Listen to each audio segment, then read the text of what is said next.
Wasihi, sababu mimi kama kiongozi wa wengi kwa bunge, mambo mengi hufika kwa ofisi yangu.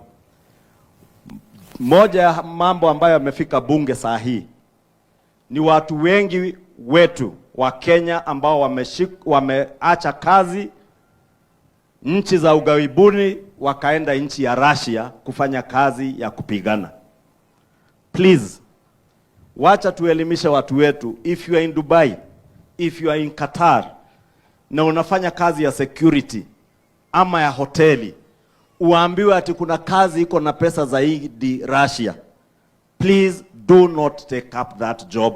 It is your license to go and die.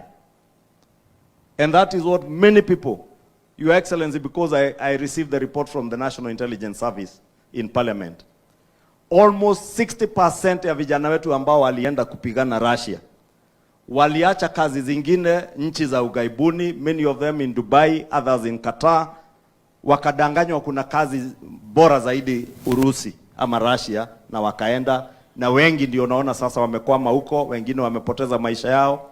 Therefore, if you get that opportunity to connect you to jobs, please stick to the jobs that you get through the government agencies, because those will never put your lives in danger. Sitaki kusema mengi zaidi ya hayo, Mheshimiwa Naibu wa Rais. Nataka nichukue nafasi kidogo nimjulishe, nimwalike chairman wetu wa National Board ya NGCDF, Mheshimiwa Olago Oluoch, ambaye